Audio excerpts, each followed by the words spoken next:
So it's the international window at the moment, and typically when it's the international window, you kind of expect that everything is going to be just sort of fine at a club level and nothing interesting is going to happen, and your players will do some things, and then it'll come to the end of the window, and you'll kind of look at it and go like, oh, cool, they've just played more minutes, I'm not too arsed about that. But Leeds United's Ilia Gruev is in a little bit of a weird situation that I'm going to dive into throughout this video, but before I do so, just pop a like on it, subscribe, whatever you fancy, be absolutely wonderful. Anyway, gonna dive into it. So, the first sort of part about this that I saw was that Ilia Gruev had reportedly played injured. So he played in the first match of the international break, I believe, against Spain, maybe. Played full 90 minutes, I think out of position, if I remember right, but played the full length of the match and was then, for the next game, dropped to the bench and played 45 minutes throughout the second half. And everyone kind of looked at this and saw that some reports came out and were like, oh, okay, cool, so apparently you played Ilia Gruev injured.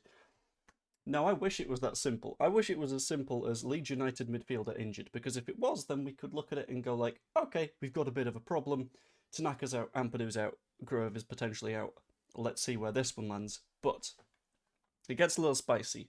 So I'm going to read through an article just to sort of explain what's happened in this serious scandal, because this is quite entertaining. So having played 90 minutes, Gruev was surprisingly benched against Georgia.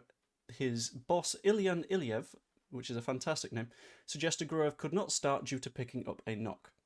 Now, Bulgarian outlet Tema Sport, which being based in Bulgaria is probably reasonably strong, at least when it comes to Bulgarian football, says there are rumblings from within the Bulgaria camp. Following the loss to Spain, Gruev launched an attack on his teammates and boss Iliev in the changing room. An attack not being literal, because it then goes on to say he criticised teammates before hammering Iliev, again, not literal, but suggesting players didn't know what to do because of the bad management. As a result, Gruev was reportedly removed from the squad for the Georgia match, but the president of the FA heard what happened and put him back in. So you've got the manager who is being overrun by the head of the FA over a decision on a player, which for me isn't the best sign for the manager's sort of tenure at the international level, but the story continues. Iliev only placed him initially on the bench against Georgia before he came on at half-time, after Gruev was reinstated by sort of the national FA. And it is then unclear if Gruev has an injury or a knock, because for me, if he did have a knock, you don't even just put him on at half-time for 45 minutes. You just say, okay, you've got a knock, you could just sit this one out because it doesn't matter too much. Especially when, at that point, they were already not in the best of positions because they lost 3-0 to Georgia as well. So when it comes to sort of the Bulgarian national team, I think their manager is probably gone, because looking at the sort of list of fixtures that they've played in the last 12 months, right?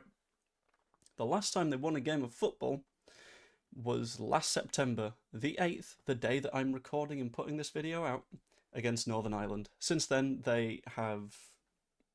No, wait, hold on. No, they have won since. It was against Luxembourg in November. But even then, that's 10 months without a win.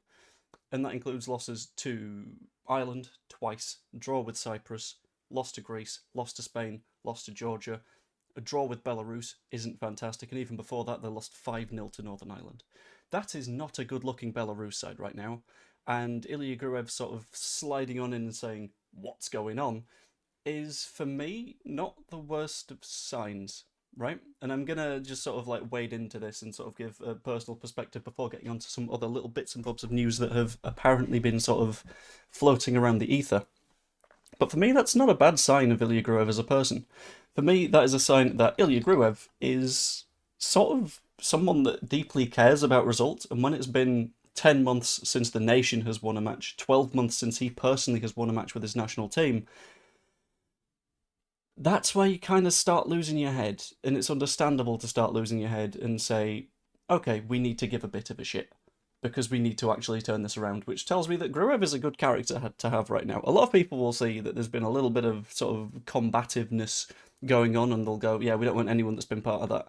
But considering it's based on the idea that the team is entirely uncompetitive, and the argument is Ilia Gruev saying, can we get our shit together, please? I'm happy with him doing that, to be honest with you, and it shows that little bit of fire that we really, really, really need at the minute. That is going to sort of keep Leeds boiling over throughout the season, because if we hit those big long losing runs, which we're probably going to, I'm not in like any sort of situation of like pretending that we're going to be completely 100% fine all season long. We're going to lose some games of football. That's not a question. But being in the position of we have players that are openly fiery and passionate when things go wrong means that we're going to get that in our dressing room as well. Gruev doesn't want to go back to being a championship player. Be-all won't want to become one. Ampadu won't want to go back to that. Neither will Rodon, neither will James. All of the gang that are on international duty with Wales. In fact, I'm going to have a look at when Wales are next playing. Wales are playing against Canada tomorrow, so let's keep an eye on that. Oh my god, it's Dan James versus Jesse Marsh. I love it. But we're going to have a lot of players that play both international football to a decent standard and club football, and will say, we got to be doing better than this, which I am absolutely over the moon with, because that is sort of what we need at the minute. Anyway, this was a relatively shortish video to cover the Gruev stuff. A little bit of an explainer, by the way. I wasn't able to do anything yesterday because I was just snowed under with work, and I'll be honest, mental headspace not being quite right. Day before, I just did a video and then nothing else because, again, work stuff.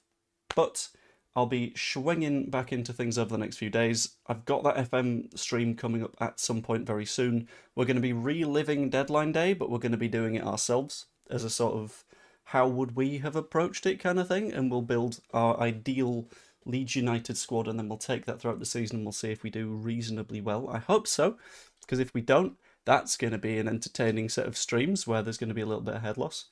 And then we are roughly back into the start of the season with Fulham coming this weekend ahead of us.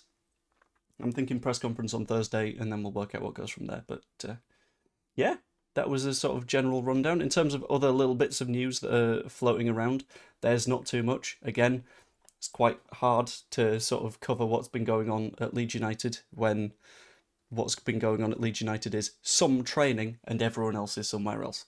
There's a little bit on Harry Wilson, where Harry Wilson is still sort of pushing for a move and he wants to go somewhere which is potentially quite good for us. Apparently, both Leeds and Harry Wilson still want that move to get done. Wilson, I imagine, will find out if he actually plays a little bit of football throughout the coming season, but he's only got 9-ish months on his contract now, so I think he's going to eventually find his way to sitting in the Fulham dressing room going, why am I still here? Why couldn't I leave? So a January move seems to make a lot of sense for absolutely everyone if we are still in need of a right winger, because you never know, we might miraculously work everything out. Anyway, I'm going to leave that there. Hope you all enjoyed. I'm also recording this on a new bit of software, so if it doesn't work, please shout at me. Hope you all enjoyed, and I will see you later. Toodaloo.